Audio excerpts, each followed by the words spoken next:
Hi guys, வணக்கம் and welcome to வெற்றி Tamil IPS academy. So இன்னைக்கான வீடியோவில் நம்ம என்ன பார்க்க போறோம் அப்படின்னு சொல்றதுக்கு முன்னாடி நம்ம இன்ஸ்டியூட் தரப்புல வந்து பார்த்தீங்கன்னா ஒரு சின்ன அனௌன்ஸ்மெண்ட் என்ன அப்படின்னு பார்த்தோன்னாக்கா, ஸோ இப்போ வந்து பார்த்தீங்கன்னா டிஎன்பிஎஸ்சி குரூப் 4க்கான ஆன்லைன் மற்றும் ஆஃப்லைன் கிளாஸ் அவைலபிளா இருக்குது.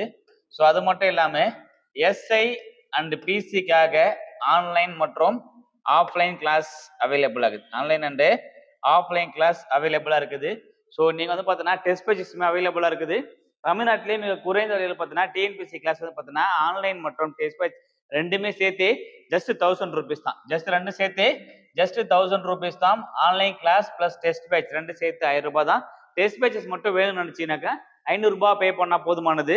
சரியா? நீங்க உங்களுக்கு வந்து பார்த்தீங்கன்னா டெஸ்ட் பேஜ் சார்ந்தோ இல்லை அட்மிஷன் சார்ந்தோ இல்லை SI class online offline class சார்ந்தோ உங்களுக்கு ஏதாவது டவுட்ஸ் இருந்துச்சுன்ற பட்சத்தில் நீங்க தொடர்பு கொள்ள வேண்டிய எண் 8122299971. ஸோ இந்த நம்பருக்கு கால் பண்ணி உங்க டீட்டெயில்ஸை நீங்க வந்து கேட்டுக்கலாம். சரியா? ஓகே. ஸோ இன்னைக்கான வீடியோவில் நம்ம என்ன பார்க்க போறோம் அப்படின்னு பார்க்கும்போது, ஸோ எஸ்ஐ டெஸ்ட் பேஜ் தான் பார்த்துட்டு இருக்கோம். எஸ்ஐ டபுள் ஸ்டார் அப்படின்னு சொல்லிட்டு ஒரு டெஸ்ட் பேஜ் போட்டுட்டு இருக்கோம். ஸோ அந்த டெஸ்ட் பேஜ் இருக்கிற 4வது கொஸ்டின் டிஸ்கஸ் பண்ணிட்டு இருக்கோம். சரியா? ஆல்ரெடி பார்த்தோன்னாக்கா 3 கொஸ்டின் டிஸ்கஸ் முடிஞ்சாச்சு.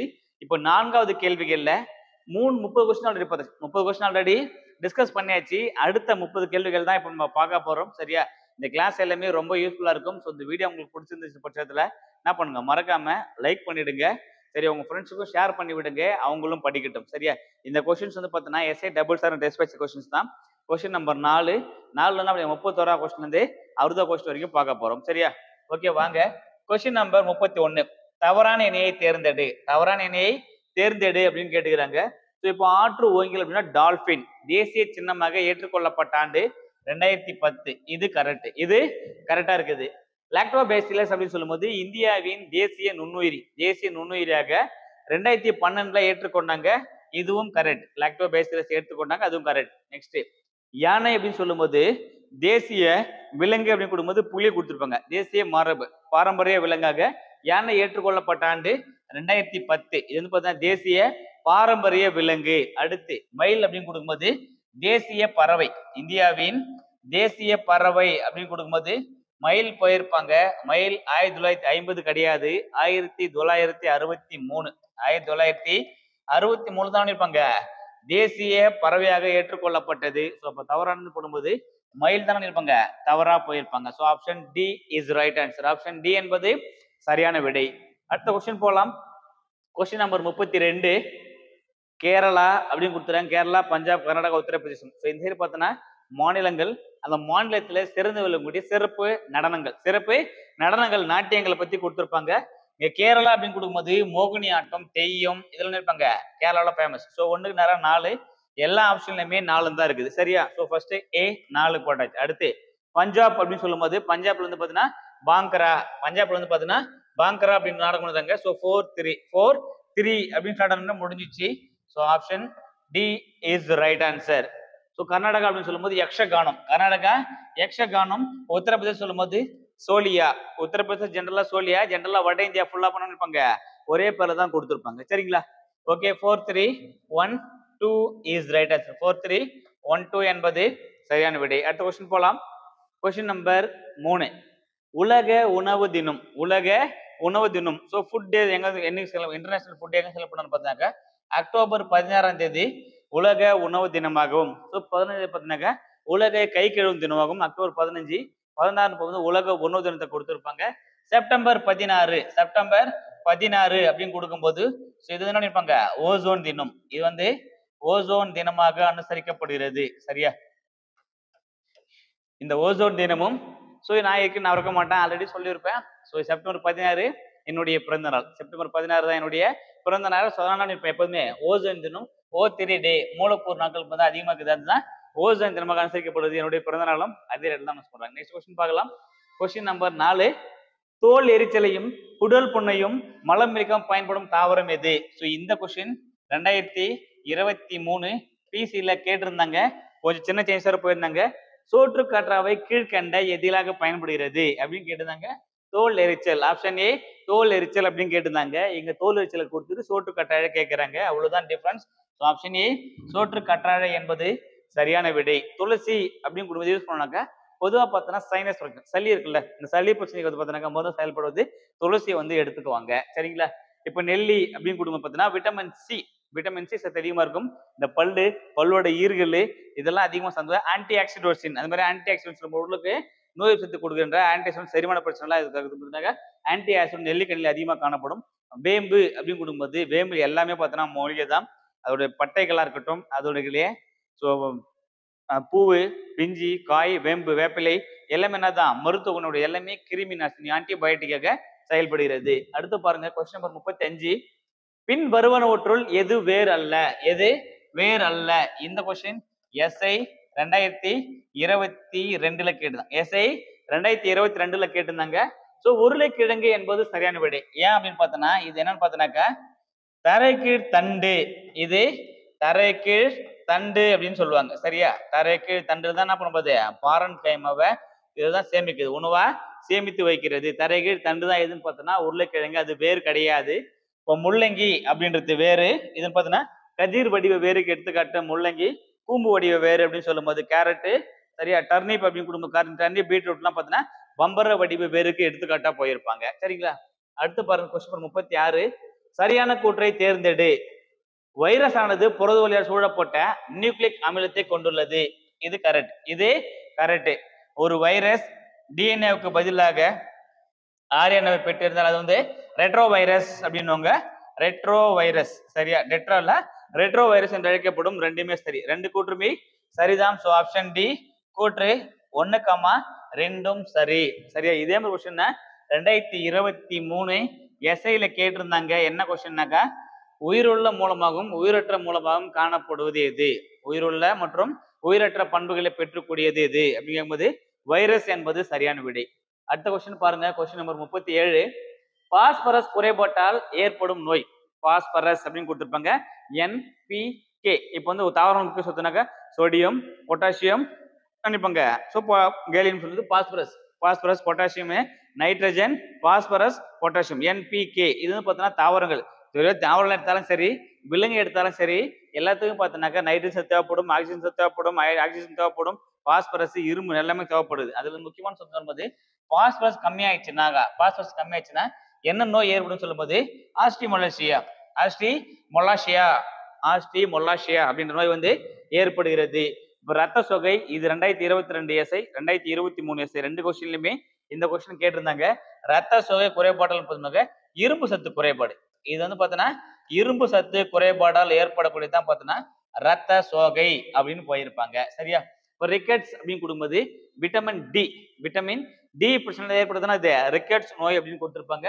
இப்ப கிரிட்டினிசம்னா ஒன்றும் கிடையாது, தைராக்சின் பற்றாக்குறை. கிரிட்டினிசம் சொல்லும்போது குழந்தை பிறக்கும் போதுன்னு இருப்பாங்க தைராக்சின் கம்மியா இருக்கும். அந்த தைராக்சின் கம்மியாகிறதால குழந்தை வந்து பார்த்தோன்னா நார்மலா இருக்காது, அப்நார்மல் குழந்தையா இருக்கும். ஹைட் அதிகமா இருக்காது, வெயிட் இருக்காது, நாக்கு வெளியே தள்ளிட்டா இருக்கும், மூளை வளர்ச்சி பார்த்தோன்னா குறைவாக இருக்கும். இந்த குழந்தைகள் தானே இருப்பாங்க கிரிட்டினிசம் அப்படின்னு சொல்லுவாங்க. இதுக்கு என்ன காரணம் சொல்லும்போது தைராக்சின் பற்றாக்குறை காரணமாக, தைராக்சினோட குறைபாடு. சரிங்களா? ஓகே, அடுத்த கொஸ்டின் போலாம். Question number 38. உடல் வளர்ச்சிக்கும் உடல் செயல்பாடுகளை ஒழுங்குபடுத்துவதற்கும் தேவைப்படும் ஊட்டச்சத்து எது?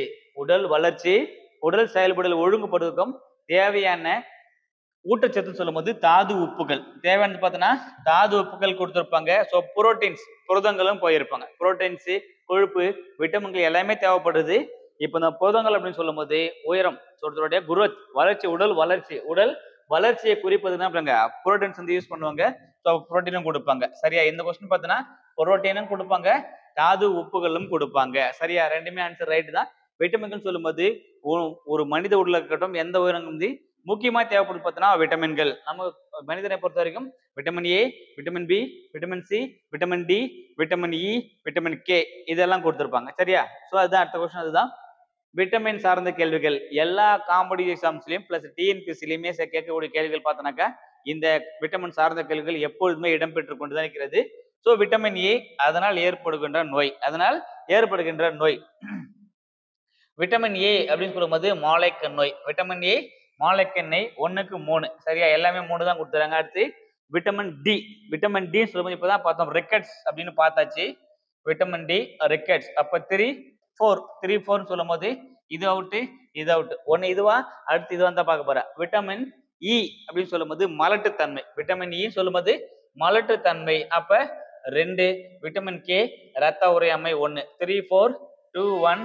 So option C is right answer. Option C என்பது சரியான விடை. சரியா? ஓகே. ஸோ அடுத்த கொஸ்டின் போலாம். Question number 40. பாக்டீரியா ஒரு சிறிய டேஷ் ஆகும். பாக்டீரியா ஒரு சிறிய டேஷ் நுண்ணுயிரி அப்படின்னு கேட்கிறாங்க. இது வந்து பார்த்தோன்னா புரோகேரியாட்டிக். இது புரோகேரியாட்டிக்கா இல்ல யூகேரியாட்டிக்கா? புரோகேரியாட்டிக்கா அல்லது யூகேரியாட்டிக்கா அப்படின்னு பார்க்க போறோம். இது வந்து பார்த்தோன்னா புரோகேரியாட்டிக் அப்படின்னாக்கா தெளிவற்ற உட்கரு. இது வந்து பார்த்தோன்னா தெளிவற்ற உட்கருவா தெளிவான உட்கரு அப்படின்னு பார்த்து சரியா? இப்போ வந்து பார்த்தோன்னா தெளிவற்ற உட்கருன்னு கொடுத்துருப்பாங்க. இப்போ தெளிவான உட்கரு இதுதான் பார்த்தோன்னா புரோகேரியட். யூகேரியாட்டிக் சொல்லும்போது தெளிவற்ற உட்கருவை கொண்ட உயிரினங்கள் வந்து கொடுத்துருப்பாங்க. பாக்டீரியாவில் காணப்படும் உயிரினம் பார்த்தோன்னா தெளிவான உட்கரு. இப்போ முதலில் தோன்றிய உயிரினம் சொல்லும்போது பாக்டீரியம் கொடுத்துருப்பாங்க. ஈயோ பாக்டீரியம் இதுதான் பார்த்தோன்னா உலகில் முதலில் உருவான ஒரு நுண்ணுயிரி அப்படின்னு சொல்லும்போது ஒரு உயிரினம் சொல்லும்போது ஈயோ பாக்டீரியம் அப்படின்னு போயிருப்பாங்க. அந்த மாதிரி சைனோ பாக்டீரியம் இது எல்லாமே பார்த்தோன்னாக்கா ஆரம்ப காலகட்டத்தில் இருக்கக்கூடிய உயிரினங்களா கருதுவாங்க. புரோகேரியாட்டிக் நுண்ணுயிரியா காணப்படுகிறது. சரியா? அடுத்த கொஸ்டின் போலாம். Question number 41. நீரில் கரையும் விட்டமின்கள். சில விட்டமின்களை பார்த்தோன்னா தண்ணியில போட்டா என்ன ஆயிடும்? கரைஞ்சு போயிடும். அதனாலதான் சில பொருட்கள் என்ன பண்ணுவாங்க? வேவிக்க மாட்டாங்க, அவிச்சு சமைக்க மாட்டாங்க, சமைச்சு சாப்பிட மாட்டாங்க. அப்படி என்ன பண்ணுவாங்க? பச்சையாக சாப்பிடுவாங்க. பச்சையா சாப்பிடுற பொருட்கள் என்ன விட்டமின்ஸ் அதிகமாக காணப்படும்னா சி விட்டமின்ஸ் அதிகமாக காணப்படும். சி விட்டமின்ஸ் அதிகமாக காணப்படும். ஸோ பெஸ்ட் எக்ஸாம்பிள் கொடுங்கனாக்கா இப்போ நெல்லி என்ன பண்ணுவோம்? நெல்லிக்காய் என்ன பண்ணுவான்? வேவிச்சு சாப்பிடுமா? இல்ல அப்படியே சாப்பிடுவான். அடுத்து கொய்யா பழம் சாப்பிடுவோம். இந்த கொய்யா பழம் என்ன பண்ணுவோம்? வேவிச்சு சாப்பிடுவோமா? இல்ல சாப்பிட மாட்டோம். அதுக்கப்புறம் பார்த்தோன்னா முளை கட்டிய தானியங்கள் எடுத்துக்கோ. சரியா? முளை கட்டிய தானியங்கள் என்ன பண்ண மாட்டாங்க? மேக்சிமம் அவிச்சு சாப்பிட மாட்டாங்க, அப்படியே சாப்பிடுவாங்க. இது எல்லாமே என்ன சத்து காணப்படும்னா விட்டமின் சி அதிகமாக காணப்படும். விட்டமின் சிக்கு இந்த பொருள் என்ன பண்ண மாட்டாங்க? மேக்சிமம் சமைக்க மாட்டாங்க. அப்படி சமைக்கும் போது என்ன ஆயிடும்? தண்ணீர் கூட வினை புரிந்து தண்ணியில கரைஞ்சா சத்து எல்லாமே எசன்ஸா வெளியே போயிடுது. அதனால பார்த்தோன்னாக்கா இதுதான் போயிருப்பாங்க. So option C, B and C இதெல்லாம் பார்த்தோன்னா vitamin C, vitamin B and vitamin சியும் நீரில் கரையும் விட்டமின்கள். மீது எல்லாமே கொழுப்பில் கரையும் விட்டமின்கள். Vitamin A, vitamin D, vitamin E, vitamin K இதெல்லாம் பார்த்தோன்னா கொழுப்பில் கரையும் விட்டமின்கள் அப்படின்னு போயிருப்பாங்க. சரிங்களா? அடுத்த கொஸ்டின் போலாம். Question number 42. பாரமீசியம் ஒரு இடத்திலிருந்து வேறு இடத்திற்கு இடம்பெறுவது எது? பாரமீசியம் அப்படின்னு போயிருப்பாங்க. இப்ப அமீபா அப்படின்னா போலிகால்கள். அமீபா எதன் மூலம் உடற்பயிற்சி மேற்கொள்ளும் சொல்லும்போது போலி கால்கள் மூலம் அமீபா உடற்பயிற்சி செய்வது. இப்ப யூக்ளினா அப்படின்னா எதை படிப்பாங்க? கசை இழை. யூக்ளினா அப்படின்றது கசை இழை. இது யூக்ளினா. சரியா?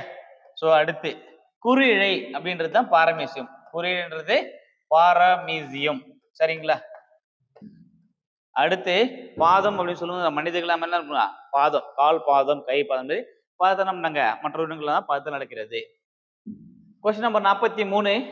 வளரும் பருவநிலையில் அதிவேகமாக வளரக்கூடிய தாவரம். வளரும் பருவநிலையில் அதிவேகமாக வளரக்கூடிய தாவரம் எது அப்படின்னு கேட்கிறாங்க. ஸோ ஆப்ஷன் ஏ மூங்கில் என்பது சரியான விடை. மூங்கில் என்பது சரியான விடை. இதான் அது ரொம்ப ஸ்பீடா வளரக்கூடியது அப்படின்னு போயிருப்பான். சரியா? இப்ப தென்னை அப்படின்னு எடுத்தாலும் சரி, பனை எடுத்தாலும் சரி, ஆல்மோஸ்ட் ரெண்டுமே ஒரே மாதிரியான குடும்பத்தை சார்ந்த ஒரு பொருளாக தான் இருக்க போது.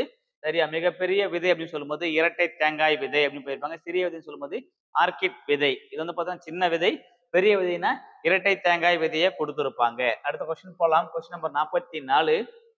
பற்று கம்பிக்கு எடுத்துக்காட்டு தருக. இப்ப பற்று கம்பி அப்படின்னாக்கா ஒரு தாவரம் இப்படி போதுன்னு வச்சுக்கோ. தாவரத்துல பார்த்தோன்னா இப்படி இலையை வச்சிருக்கோம்.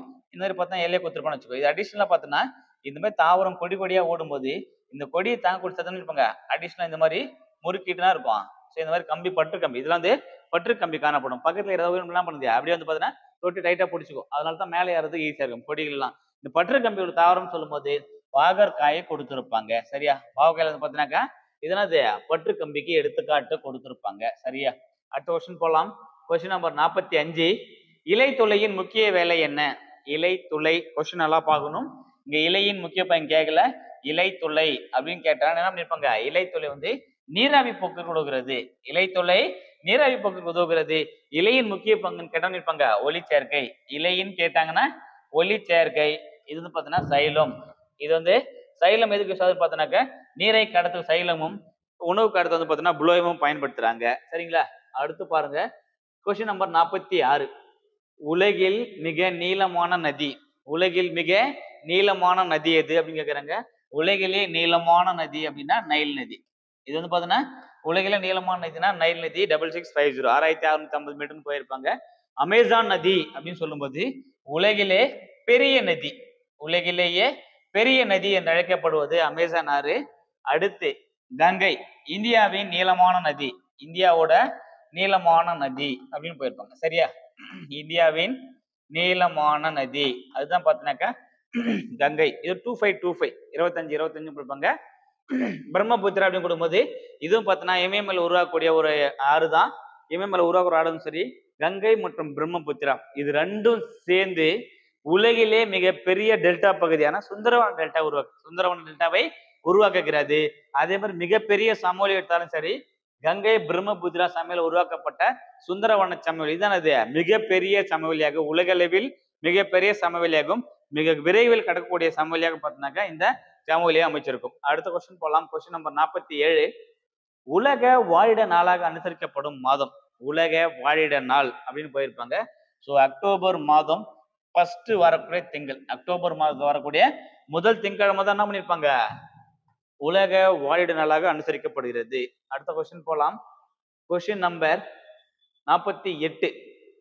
செல்லின் நகரும் பகுதி, செல்லோட நகரும் பகுதி என்று அழைக்கப்படுகிறது. சும்மா ஜென்ரலா பார்த்தோன்னா இப்படி என்ன பண்ணணும், நம்ம ஒரு செல் வரையணும் வச்சு, ஒரு செல்லை நம்ம வரையணும் வச்சுக்கோ. இது உள்ளனது, இது உட்கரு, இதெல்லாம் நினைப்பாங்க உட்கரு உரை வந்து காணப்படும். அதுக்கப்புறம் நீங்க உள்ள வந்து பார்த்தோன்னா இந்த மரபணு காணப்படும். அதுக்கப்புறம் பார்த்தீங்கன்னா நினைப்பாங்க இந்த ரிபோசோம் காணப்படுகிறது. அடுத்து மைட்டோகாண்ட்ரியா காணப்படும், எண்டோபிளாச வலைப்பினர் காணப்படும். இது மாதிரி நிறைய பொருட்கள் எல்லாம் காணப்படுது. இதெல்லாம் ஓகே. இதையும் தாண்டி இது ஃபுல்லா ஜெல்லி மாதிரி இருக்கும்ல, இது ஃபுல்லா ஜெல்லி மாதிரி இருக்கும்ல, அந்த ஜெல்லி மாதிரி குழையான திரவம் பகுதி இருக்குல்ல, அதுக்கு பேர் தான் என்னது, சைட்டோபிளாசம். அதுதான் என்னது சொல்லுவாங்க, செல்லின் நகரும் பகுதி. செல்லின் நகரும் பகுதி அப்படின்னுவாங்க. நம்ம எல்லாருமே பார்த்திருப்போம். ஒரு முட்டை எடுத்துக்கணும், ஒரு கோழி முட்டை, அதுக்கு பேர் அது ஒரு செல், அது ஒரு கரு, ஒரு செல், ஒரு செல்னு எடுத்துக்கலாங்க. சரியா? அது வந்து மிகப்பெரிய செல்லா காட்டுவாங்க. இப்போ வந்து அந்த கரு எடுத்துட்டாக்கா, அந்த கரு இருக்குல்ல அதான் உட்கரு. அந்த முட்டையாவது கரு எடுத்துட்டா உட்கரு. அதுல வெள்ளை கருன்னு சொல்லுவோம் நம்ம, அந்த வெள்ளை கரு பார்த்தீங்கன்னா அல்புமின் அப்படின்னு சொல்லுவாங்க. அதுதான் அது சைட்டோபிளாசம் மாதிரி சாப்பிடுறது. குழன்னு கூழ்நுதல் வைக்கிறதால அது நகரும் பகுதி. எப்படி திருப்பினா இந்த பக்கம் நகரும், எடுத்த பக்கம் இந்த பக்கம் தரும், எல்லா பக்கமே திரும்பி திரும்பி நகரக்கூடாது வந்து நகரும் பகுதி என்று அழைக்கப்படுவது செல் பொறுத்த வரைக்கும் சைட்டோபிளாசம் என்பதே சரியான விடை. இப்போ உட்கரு அப்படின்னு சொல்லும் போது இந்த செல்லோட கண்ட்ரோல், இந்த செல்லோட கட்டுப்பாட்டு மையம்னு சொல்லும் போது உட்கரு அப்படின்னு போயிருப்பாங்க. செல் சுவர் மற்றும் செல் சவ்வே. செல் சுவர் அப்படின்னு சொல்லும் போது தாவர செல் காணப்படும், விலங்கு செல் மட்டும் காணப்படுவது செல் சவ்வே. செல் சவ் வந்து செல் சுவராக சேர்ந்து காணப்படுகிறது. அடுத்த கொஸ்டின் போலாம். Question number 49. உயிரினங்களின் அடிப்படை மற்றும் செயலழகு, உயிரினங்களின் அடிப்படை மற்றும் செயலழகு அப்படின்னு கொடுக்கும்போது ஒவ்வொரு உயிரினத்துக்கும் அடிப்படை செயலழகு சொல்லும்போது ஒரு செல், ஒரு செல்லு 2 செல்லா மாறுது, 2 செல்லு 4 செல்லாவது, 4 8 என்ன பண்ணுது, அப்படியே பெருசாயிட்டே போயிட்டு கரு வளர்ச்சி வந்து ஏற்படுறது. சரிங்களா? அப்ப செல் தான் ஆன்சர். ரைட். உட்கரு அப்படின்னு சொல்லும் போது செல்லின் கட்டுப்பாட்டு மையம் உட்கரு, செல்லின் கட்டுப்பாட்டு மையம் உட்கரு அப்படின்னு போயிருப்பாங்க. இப்ப திசுக்கள் அப்படின்னா என்னன்னாக்கா, இந்த செல்களை ஒண்ணா சேர்ந்து என்ன பண்ணுது, திசுக்களாக மாறும். செல்கள் ஒண்ணா சேர்ந்து திசுக்களாக மாறும், திசுக்கள் ஒண்ணா சேர்ந்து உறுப்புகளாக மாறும், உறுப்புகள்லாம் ஒண்ணா சேர்ந்து உறுப்பு மண்டலங்களா மாறுது, உறுப்பு மண்டலங்கள் ஒண்ணா சேர்ந்து ஒரு முழு உடலாக மாறுகிறது. அடுத்து அணு. அணு அப்படின்னு சொல்லும் போது என்ன கொடுத்துருப்பானாக்கா, ஒரு தனிமத்தின் அடிப்படை அலகு அணு, ஒரு பருப்பொருளின் அடிப்படை அலகு அணு அப்படின்னு போயிருப்பாங்க. மிக சிறிய அலகு தான் அணு அப்படின்னு வெயிட் பண்ணிருப்பாங்க. சரிங்களா? அடுத்த கொஸ்டின் பாருங்க. Question number 50. ரோமானியர்களின் வேளாண்மை கடவுள் பெயரால் அழைக்கப்படும் கோள் எது? ரோமானியர்களின் வேளாண்மை கடவுளால் அழைக்கப்படும் கோள் எது அப்படின்னு கேட்டிருப்பாங்க. ஸோ இந்த கொஸ்டினுக்கான சரியான விடை சேட்ரன், அதாவது சனிதான் இருப்பாங்க வேளாண்மையுடைய வேளாண்மை பெயரால் அழைக்கப்படுகிறது ரோமானியர்களோட. அடுத்து செவ்வாய் அப்படின்னு சொல்லும்போது அவங்களுடைய போர்க்கடவுள், ரோமானியர்களுடைய போர்க்கடவுளின் பெயரால் அழைக்கப்படுகின்ற கோள் எது அப்படின்னு சொல்லும்போது செவ்வாய் குலம் சொல்லும்போது இது வந்து பார்த்தோன்னா போர்க்கடவுள். சரியா? இது போர்க்கடவுளின் பெயரால் அழைக்கப்படுகிறது. அடுத்து விழாயன் அப்படின்னு சொல்லும்போது முதன்மை கடவுளான ஜூபிட்டர், முதன்மை கடவுளான ஜூபிட்டரால் அழைக்கப்படுகிறது. சரியா? யுரேனஸ் அப்படின்னு கொடுக்கும்போது யுரேனஸ் தொலைநோக்கியால் கண்டறியப்பட்ட முதல் கோள் தான் எதுன்னு பார்த்தோன்னா யுரேனஸ். இது வந்து பார்த்தோன்னா உருளும் கோள் என்றும் அழைக்கப்படுகிறது. இது வந்து உருளும் கோள் என்று அழைக்கப்படுகிறது. சரிங்களா? ஓகே, அடுத்த கொஸ்டின் பார்க்கலாம். Question number 51. கிரீன்விச் என்னும் இடத்தில் அமைந்துள்ள ராணிலை வாயு ஆய்வு மையம் எந்த நாட்டில் அமைந்துள்ளது? எந்த நாட்டில் அமைந்துள்ளது? So option B England. Option B England is right answer. ஏன் அப்படின்னு பார்த்தோன்னா இப்போ நம்ம என்ன பண்ணிக்கலாம், இது ஒரு பூமர் ஷேப், இது ஒரு பூமர் வடிவம் எடுத்துக்கோங்க. இதை என்ன பண்ண போறோம், ரெண்டா டிவைட் பண்ண போறோம். இப்ப இது ரெண்டா பிரிச்சு, இதுக்கு பேர் என்ன சொல்லுவாங்க, ஈக்வேட்டர் அப்படின்னு சொல்லுவாங்க. பூமத்திய ரேகை, நில நடுக்கோடு, பெருவட்டம் அப்படின்னு சொல்லுவாங்க. இது வந்து ஈக்வேட்டர். இதுக்கு பேர் தமிழ் சொல்லும் போது அச்சக்கோடு, 0 டிகிரி அச்சக்கோடு அப்படின்னு சொல்லுவாங்க. ஸோ இது மொத்தம் பூமியில எத்தனை இதுன்னு பார்த்தோன்னா, இந்த சைடு வட துருவத்துல 90 அச்சக்கோடுகளும், தென் துருவத்தில் 90 அச்சக்கோடுகளும், இது ஒண்ணு சேர்த்து மொத்தமா 181 அச்சக்கோடுகள் காணப்படுகிறது. இது ஓகே. அடுத்து என்ன பண்றானாக்கா, இப்ப இப்படி வரையறான் சரியா, வடக்கு தெற்காக. வடக்கு தெற்காக பூமி வந்து ரெண்டா புழக்கிற மாதிரி ஹரிசாண்டலா வரைகிற கோடு பார்த்தோன்னா என்ன சொல்லுவான்னு பார்த்தோம்னா, இதுக்கு பேர் வந்து தீர்க்க கோடு. இதுக்கு பேரு தீர்க்க கோடு அல்லது மெரிடியன்கள் என்று அழைக்கப்படும். தீர்க்க கோடு அல்லது மெரிடியன் என்று அழைக்கப்படுவது. இதோட ஜீரோ பார்த்தோன்னா 0 டிகிரி தீர்க்க கோடு. இது மொத்தம் எத்தனை பார்த்தோன்னா டிகிரிக்கு ஒன்று பேஸ் பண்ணி 360 தீர்க்க கோடு. மொத்தமா பார்த்தோன்னா 360 டிகிரிக்கு 360 தீர்க்க கோடுகள் காணப்படுகிறது. இது பார்த்தோன்னா தீர்க்க கோடு. ஸோ இப்போ இது நம்ம கணக்கு இல்லை. இங்க வந்து பார்த்தோன்னா இந்த 0 டிகிரி தீர்க்க கோடு இல்ல, இப்படியே வரைஞ்சிட்டு போவாங்கல்ல, இது வந்து பார்த்தோன்னா எந்த இடத்துல கிராஸ் ஆகுதுன்னா இங்கிலாந்து நாட்டில் காணப்படுகின்ற ராயல் வானிலை ஆய்வு மையம், இங்கிலாந்து காணப்படுகின்ற லண்டன் அருகில இங்கிலாந்து ராயல் வானிலை இருக்கிறதால இது என்ன சொல்லுவாங்க, 0 டிகிரி தீர்க்க கோடு வந்து பார்த்தோன்னா கிரீன்விச் என்னும் இடத்துல போதால் இது வந்து பார்த்தோன்னா கிரீன்விச் தீர்க்க கோடு. இதுக்கு பேரு 0 டிகிரி கிரீன்விச் தீர்க்க கோடு என்று அழைக்கப்படுகிறது. சரிங்களா? ஸோ அப்போ எங்க இருந்து பார்த்தோன்னாக்கா இங்கிலாந்துல தான் காணப்படும். இங்கிலாந்தோட தலைநகரான லண்டன், லண்டனுக்கு அருகில பார்த்தோன்னாக்கா கிரீன்விச், லண்டனுக்கு அருகில கிரீன்விச் என்னும் இடத்தில் செல்கிறது. அடுத்த கொஸ்டின் பார்க்கலாம். Question number 52. உலகின் மிக தொடர்ச்சியான மணற்பாங்கான பாலைவனம். உலகின் மிக தொடர்ச்சியான மணற்பாங்கான பாலைவனம். தொடர்ச்சியான மணற்பாங்கான பாலைவனம் சொல்லும்போது ரூபல் காலி, ரூப் அல் காலி, இதுதான் பார்த்தோன்னாக்கா தொடர்ச்சியான மணற்பாங்கான பாலைவனம் போயிருப்பாங்க. தார் பாலைவனம் சொல்லும்போது இந்தியாவின் மிகப்பெரிய பாலைவனம். இந்தியாவின் மிகப்பெரிய பாலைவனம் என்று அழைக்கப்படுவது தார் பாலைவனம். இப்போ கோபி பாலைவனம் சொல்லும்போது குளிர் பாலைவனம். ஜெனரலா பாலைவனம் எப்படி இருக்கும், ஒரே ட்ரையா இருக்கும், சூடா இருக்கும், அனலா இருக்கும். பட் கோபி பாலைவனம் பார்த்தோன்னா கூலிங்கா காணப்படும். ஸோ இது வந்து பார்த்தோன்னா குளிர் பாலைவனம். கோபி பாலைவனம் சொல்லும்போது குளிர் பாலைவனம். அரேபிய பாலைவனம் சொல்லும்போது இதுதான் சொல்லிப்பாங்க ஆசியாவின் மிகப்பெரிய பாலைவனம். ஆசிய கண்டத்தின் மிகப்பெரிய பாலைவனம்னா அரேபிய பாலைவனம். உலகில் மிகப்பெரிய பாலைவனம் சொல்லும்போது சகாரா பாலைவனம். உலகின் மிகப்பெரிய பாலைவனம் சகாரா பாலைவனம். இது ஆசியா, இது இந்தியா. இந்தியாவின் பெரிய பாலைவனம் சொல்லும் போது தார் பாலைவனம் போயிருப்பாங்க. சரிங்களா? ஓகே, அடுத்த கொஸ்டின் பார்க்கலாம். Question number 53. இந்தியாவின் மையத்தில் செல்லும் டேஷ் கிழக்கு தீர்க்க கோட்டினை ஆதாரமாக கொண்டு இந்திய திட்ட நேரம் கணக்கிடப்படுகிறது. இந்திய திட்ட நேரம் சொல்லும் போது இந்தியன் ஸ்டாண்டர்ட் டைம் பிளஸ் 5:30 அப்படின்னு போயிருப்பாங்க. ஜிஎம்டி பிளஸ் 5:30, ஜிஎம்டி பிளஸ் 5:30 எதை ஆதாரமாக கொண்டு கணக்கிடப்படுகிறது அப்படின்னு சொல்லும்போது 82.5 டிகிரி கிழக்கு தீர்க்கம். 82 டிகிரி கிழக்கு தீர்க்க அடிப்படையில் இருப்பாங்க குறிச்சிருப்பாங்க. இது எந்தெந்த ஸ்டேட்டை கனெக்ட் பண்ணுது, எந்தெந்த ஸ்டேட்டை கனெக்ட் பண்ணுது அப்படின்னு பார்த்தோன்னாக்கா இப்படி எடுத்துக்கலாம். சரியா? ஒரு இந்தியாவோட ஷேப்பை இப்படி என்ன பண்ணிருப்பாங்க, நம்ம வந்து இப்படி டிவைட் பண்ணி எடுத்துக்கலாம். சரியா? ஸோ இந்த மாதிரி ஷேப்ல எடுத்துட்டு போகும்போது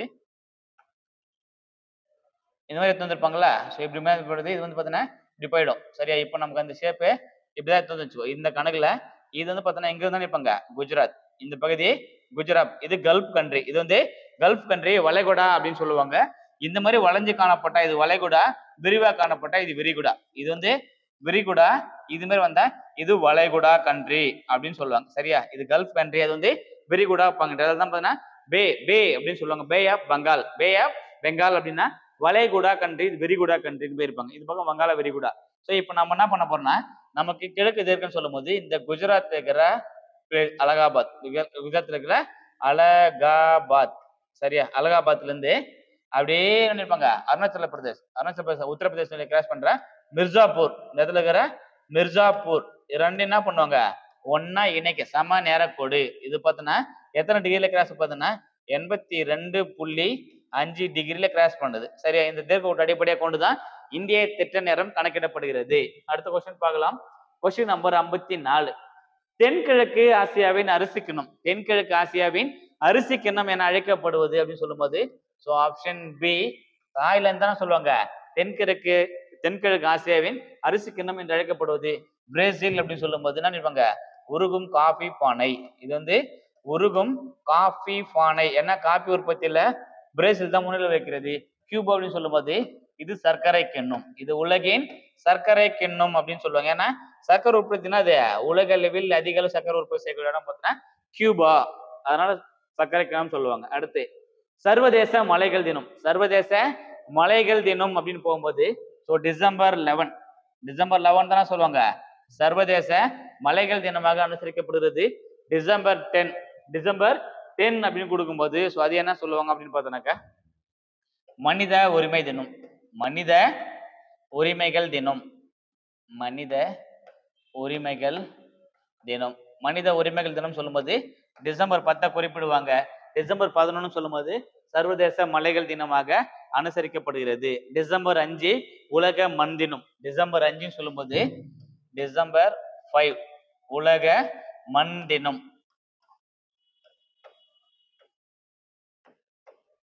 டிசம்பர் 1 சொல்லும்போது எய்ட்ஸ் தினம். சரியா? இதெல்லாம் பார்த்து வச்சுக்கோ. அடுத்து கொஸ்டின் நம்பர் 56 ஜாவா அகழி எந்த பெருங்கடலில் காணப்படுகிறது? ஜாவா அகழி எந்த பெருங்கடலில் காணப்படுகிறது? உலக அளவில் காணப்படும் பெருங்கடல்களை மொத்தமா 5ஆகவும் கண்டங்களை 7ஆகவும் வகைப்படுத்தும் நிர்வாக காரணத்தை நம்ம ஐடென்டிஃபை பண்றாங்க. சரிங்களா? அப்படி இருக்கும்போது இந்த ஜாவா அகழி அப்படின்னு சொல்லும்போது உலகின் 3வது மிகப்பெரிய கடலான இந்திய பெருங்கடல். மிகப்பெரிய கடலான இந்திய பெருங்கடலில் காணப்படுகிறது. சரியா? சோ ஓகே, இது பின்னாடிக்குது அங்க பாத்துக்கலாம். கொஸ்டின் நம்பர் 57 புவியின் வடிவம். புவின்னு சொல்லுவோம் நம்ம ஜெனரலா சொல்லுவோம் கோள வடிவம், பந்து வடிவம் அந்த மாதிரி கொடுத்துருப்போம். சரியா? கோளம் அப்படின்னு கொடுக்கும்போது வேற, வட்டம்ன்றது வேற. ஸோ இப்போ என்ன கணக்குனா இது வந்து பாத்தீங்கன்னா ஒரு புது ஷேப்பை கிரியேட் பண்ணிட்டாங்க. ஜியாய்டு. புவியின் வடிவம் சொல்லும்போது ஜியாய்டு அப்படின்னு கொடுத்துருப்பாங்க. இது இப்படி இருக்கிற பால் இருப்பாங்க ஒரு 23 டிகிரி சாஞ்சு காணப்படுது. நம்ம கிரிக்கெட் பால் மாதிரி தான், கிரிக்கெட்டே பால் மாதிரி தான் எடுத்துட்டு போயிருப்பாங்க. ஸோ புவியின் வடிவம் சொல்லும்போது ஜியாய்டு இஸ் ரைட் ஆன்சர். அடுத்த கொஸ்டின் போடலாம். கொஸ்டின் நம்பர் 58 மகர ரேகையில் சூரிய கதிர்கள் செங்குத்தாக விழும் நாள். மகர ரேகையில் சூரிய கதிர்கள் செங்குத்தாக விழும் நாள் அப்படின்னு கொடுக்கும்போது டிசம்பர் 22. டிசம்பர் 22. அப்பதான் என்ன பண்ண போகுது, மகர ரேகையில் வந்து பார்த்தோன்னா சூரிய கதிர்கள் வந்து செங்குத்தா விழும். ஸோ இப்போ என்ன பண்ணிக்கலாம், இப்படி உலகத்தில் ஷேப் எத்தனை இருப்பாங்க, இது வந்து இப்படி பிரிச்சுக்கலாம். 1 2 3. இது என்ன ரேகைன்னா இது கடக ரேகை. இது கடக ரேகை. இது எத்தனைக்கா பூமத்திய ரேகை. இதுதான் அது மகர ரேகை. சரியா? இந்த மகர ரேகை பகுதியில என்ன பண்ணுவது, சூரியனோட கதிர்கள் வந்து செங்குத்தா விழுறதால ஸோ இந்த பக்கம் மகர ரேகை பகுதியில் என்ன இருப்பது, நைட் அதிகமா இருக்கும். ஸோ இரவு பகல் வந்து அதிக இரவு பகுதி கொண்டது டிசம்பர் 22. காரணம் மகர ரேகையில் செங்குத்தாக சூரியன் விழுவதால் இப்படி சாஞ்சிருக்குல்ல, இந்த பக்கம் அதிகமா சூரியன் படுறதால இங்க பகல் அதிகமா இருக்கும். ஸோ ஆப்போசிட் பக்கம் வந்து பார்த்தோன்னாக்கா இரவு அதிகமாக காணப்படும். அதனாலதான் இந்த அதிக இரவு நாட்கள் சொல்லும்போது டிசம்பர் 22 கொடுத்திருப்பாங்க. அடுத்த கொஸ்டின் போலாம். கொஸ்டின் நம்பர் 59 இப்போ ஒவ்வொரு அகழி ஏன்னா இந்திய பெருங்கடலா இருக்கட்டும், ஸோ பசிபிக் 5 பெருங்கடல்கள், 5 பெருங்கடலும் கொடுத்துட்டாங்க. அதுலயே ஆழமான பகுதிகள், அதில் இருக்கிற ஆழமான பகுதிகளும் கொடுத்திருப்பாங்க. சரியா? ஸோ ஃபர்ஸ்ட் ஒன்னொன்னா பார்க்கலாம். தெரிஞ்சதை ஃபர்ஸ்ட் பாரு. ஒண்ணுமே எல்லாமே தெரிஞ்ச அவசியம் கிடையாது. ஒன்னொன்னா பாருங்க. எல்லாருக்குமே தெரியும் ஜாவா அகழி அப்படின்னு சொல்லும்போது இந்திய பெருங்கடல். 5க்கு நேரா 3, 5க்கு நேரா 3 அப்படின்னு வரணும். இது மட்டும் ரிஜெக்ட், இது மட்டும் ரிஜெக்ட் ஆகுது. இங்கேயும் 2, இங்கேயும் 2, இங்கேயும் 2. ஸோ அப்போ வந்து பார்த்தோன்னா தென் சாண்ட்விச் அகழி. கொஸ்டின் ஏன் கொடுத்துட்டாங்க தென் சாண்ட்விச் அகழின்னு சொல்லும்போது தென் பெருங்கடல், தென் பெருங்கடல் அல்லது அண்டார்டிக் பெருங்கடல்னு வந்திருக்கணும். அது அண்டார்டிக் பெருங்கடல் போல தான் இது தென் துருவத்தை காணப்படுவதால். ஏன்னா அண்டார்டிக் சொல்ல இருப்பாங்க இப்படி மேல போனா ஆர்டிக் வட்டம், கீழே வந்த அண்டார்டிக் வட்டம். இது வந்து பாத்தீங்கன்னா கடகரேகை, இது மகர ரேகை. இந்த கீழே கத்தால இது தெற்கு சேர்க்கத்தால இங்க பாத்தீங்கன்னா அண்டார்டிக் கண்டம் வந்து கீழ்ப்பது. அதனால வந்து பாத்தீங்கன்னா தென் பெருங்கடல், அண்டார்டிக் பெருங்கடல் தான் தென் பெருங்கடல் அப்படின்னு போயிருப்பாங்க. சரியா? அப்போ 1க்கு 2. சரியா? அப்ப ஃபர்ஸ்ட் ஆன்சர் 2, கடைசி ஆன்சர் 3. செகண்ட் ஆன்சர் பார்க்கலாம். மில்வாக்கி அகழி. மில்வாக்கி அகழி அப்படின்னு பார்க்கலாம். அல்லது மரியானா அகழி. எல்லாருக்குமே தெரியும் மரியானா அகழின்னு சொல்லும்போது பசிபிக் பெருங்கடல். 3க்கு நேரா 4, 3க்கு நேரா 4 அப்படின்னு இருக்கணும். ஸோ 3 நேரா 4 எங்க இருக்குது, இங்கதான் இருக்குது. அப்போ 2 1 4 5 3, 2 1 4 5 3 அதுதான் ஆன்சர். 2 1 4 5 3 தான் ஆன்சர். ரைட்டு. யூரோசியன் தாழ்நிலம், யூரோசியன் அகழி அப்படின்னு சொல்லும்போது யூரோசியன் தாழ்நிலம் போயிருப்பாங்க. இது ஆர்டிக் பெருங்கடல். அதே ஆர்டிக் பெருங்கடல் தான் பார்த்தீங்கன்னா யூரோசியன் தாழ்நிலம் அப்படின்னு அழைப்பாங்க. சரி? அப்ப மில்வாக்கி அகழின்னு சொல்லும்போது அட்லாண்டிக் பெருங்கடல். மில்வாக்கி அழகி அட்லாண்டிக் பெருங்கடல். அடுத்த கொஸ்டின் பாருங்க. Question number 60. So final question. இந்த எபிசோடோட ஃபைனல் கொஸ்டினுக்கு வந்தாச்சு. மத்திய தரைக்கடலையும் அட்லாண்டிக் பெருங்கடலையும் இணைக்கும் நீர்ச்சந்தி. இதுக்கு பேர் என்ன சொல்லுவாங்க? நீர்ச்சந்தி. ஸோ முதல் நீர்ச்சந்தி நிலச்சந்தினாலும் பார்த்தலாம். நீர் சந்தி. இப்போ இந்த பக்கம் ஒரு நீர்னு வச்சுக்கோ, இந்த பக்கம் ஒரு நீர்னு வச்சுக்கோ. இந்த ரெண்டு பெரிய நீர்ப்பரப்புகளை இணைக்கக்கூடிய ரெண்டு பெரிய நீர்ப்பரப்புகளை இணைக்கக்கூடிய ஒரு சிறிய நீர்ப்பகுதி தான் சொல்லுவாங்க நீர் சந்தி. ரெண்டு நீரையும் சந்திக்க இது ஒரு நீர் சந்தி அப்படின்னு சொல்லுவாங்க. இதே கான்செப்ட் தான் ரெண்டு பெரிய நிலப்பரப்பை இணைக்கக்கூடிய ஒரு சிறிய நிலப்பரப்பின் பெயர் நிலச்சந்தி. அதுக்கு பேரு நிலத்தை சந்திக்க வைக்குது. சரி, அது நிலச்சந்தி அப்படின்னு கொடுப்பாங்க. ஸோ ஆப்போசிட்ல போகும்போது ரெண்டு பெரிய நிலப்பரப்பை பிரிக்கக்கூடியது எது அப்படின்னு சொல்லும் போது உள்ள தண்ணி போன இடம் பிரிஞ்சு போயிடும். உள்ள தண்ணி போச்சுன்னா பிரிக்கக்கூடியது கொடுத்துருப்பாங்க. சரியா? ஸோ ஆப்போசிட்டா மாத்திருப்பாங்க. இப்ப மத்திய தரைக்கடலையும் அட்லாண்டிக் பெருங்கடலையும் இணைக்கும் நீர்ச்சந்தி. ஏன்னா அட்லாண்டிக் படங்களை தான் என்ன நிற்பாங்க, அதிகப்படியான போக்குவரத்துக்காக பயன்படுத்துறாங்க. ஸோ எங்க நீர்ச்சந்தி காணப்படுதுன்னு சொல்லும் போது ஜிப்ரால்டர் நீர்ச்சந்தி என்பது சரியான விடை. பாக் நீர்ச்சந்தி அப்படின்னு கொடுக்கும்போது இந்தியாவிற்கும் இலங்கைக்கும் இடையே காணப்படும் நீர்வீழ்ச்சி பாக் நீர்ச்சந்தி அப்படின்னு கொடுத்திருப்பாங்க. சரியா? இப்ப வந்து ஜாவா அகழிதான் ஜாவா நீர்ச்சந்தின்னு சொல்லி சும்மா இது கொடுத்திருப்பாங்க. ஸோ இப்போ மலாக்கா நீர்ச்சந்தி எந்த பரப்புகளை இணைக்கிறது? ஸோ இந்த அவங்க ஆன்சரை மறக்காம கமெண்ட் பாக்ஸ்ல போஸ்ட் பண்ணி விடுங்க. ஸோ இந்த கொஸ்டின்ஸ் எல்லாமே ரொம்ப ரொம்ப யூஸ்ஃபுல்லான கொஸ்டின். ஸோ கண்டிப்பா இந்த வீடியோ உங்களுக்கு யூஸ்ஃபுல்லாக நினைக்கிறேன். இந்த வீடியோ யூஸ்ஃபுல்லாக இருந்துச்சுன்னா வீடியோக்கு ஒரு லைக் பண்ணிடுங்க. ஸோ நீங்க எத்தனை கொஸ்டின் சரியான ஆன்சரை போட்டீங்கன்றதை மறக்காம கமெண்ட் பாக்ஸ்ல போஸ்ட் போங்க. ஸோ இன்னொரு வீடியோல இன்னொரு கண்டென்ட்டோட உங்களை மீட் பண்றேன். ஸோ இப்போ நம்ம இன்ஸ்டியூட்ல பார்த்தோன்னா எஸ்ஐ மற்றும் பிசிக்கான ஆன்லைன் மற்றும் ஆஃப்லைன் கிளாஸ் அவைலபிளா இருக்குது. ஸோ நீங்க என்ன பண்ணலாம், உங்கள்கிட்ட அட்மிஷனை பதிவு பண்ணணும்னு நினைச்சாலும் சரி, இல்லை உங்களுக்கு ஏதாவது டெஸ்ட் பேட்ச் வேணும்னு நினைச்சாலும் சரி, நீங்கள் தொடர்பு கொள்ள வேண்டிய தொடர்பன் 8122299971. ஸோ இந்த நம்பருக்கு கால் பண்ணி உங்கள் அட்மிஷனை ரெஜிஸ்டர் பண்ணிக்கலாம். ஸோ தொடர்ந்து இணைந்திருங்கள், பயணிப்போம் அரசு அதிகாரிகளே. வெற்றி தமிழ் ஐபிஎஸ் அகாடமியுடன். நன்றி, வணக்கம். Thank you so much.